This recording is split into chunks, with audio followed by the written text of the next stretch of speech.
Sumama sa isang kapana-panabik na pakikipagsapalaran sa Pirates of the Caribbean, The Curse of the Black Pearl. Sa unang bahagi ng ika-18 siglo, isang barko ang naglalayag patungong Port Royal, Jamaica.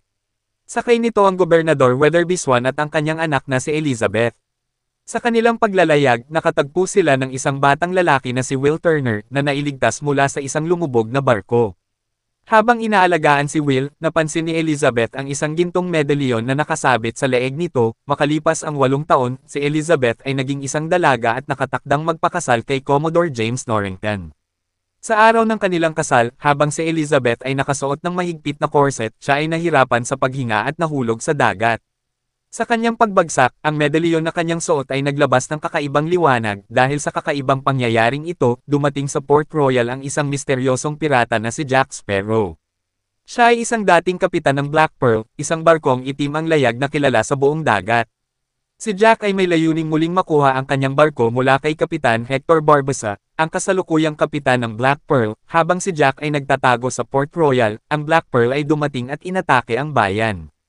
Kinuha nila si Elizabeth, na sa kanilang palagay ay anak ni Bootstrap Bill Turner, isang dating kasamahan ni Barbosa. Si Elizabeth ay dinala sa barko upang magamit sa isang ritual na magpapalaya sa kanila mula sa sumpa. Dahil sa kanyang mga aksyon, nahuli si Jack at ikinulong sa bilangguan ng Port Royal. Dito, nakatagpo siya ng isang batang panday na si Will Turner na hindi alam ang kanyang pinagmulan. Si Will ay may lihim na pagmamahal kay Elizabeth at nagplano upang siya ay iligtas. Upang matulungan si Elizabeth, pinakawalan ni Will si Jack mula sa bilangguan.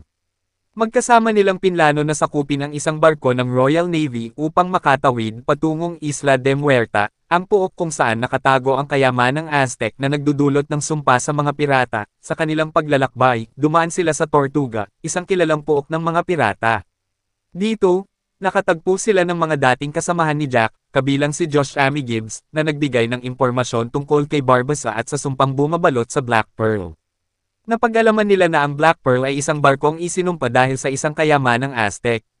Ang sinumang kumuha ng isang piraso ng ginto mula sa kayamanang iyon ay magiging isang hindi mamatay na nilalang, isang kalansay na buhay. Upang mapawi ang sumpa, kinakailangan nilang ibalik ang lahat ng piraso ng ginto at mag-alay ng dugo mula sa bawat miyembro ng crew. Bumalik sila sa Isla de Muerta upang harapin si Barbosa at ang kanyang mga kasamahan. Dito, nagsimula ang isang matinding labanan sa pagitan ng mga pirata at ng mga tauhan ng Royal Navy. Habang ang labanan ay nagaganap, ipinakita ni Elizabeth ang kanyang tapang at katalinuhan. Siya ay nakipaglaban sa mga pirata at nakatulong sa pagpapalaya kay Jack at Will mula sa kanilang pagkakabihag.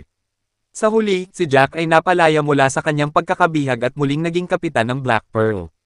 Magkasama nilang tinahak ang dagat, patuloy na hinahanap ang kanilang susunod na pakikipagsapalaran.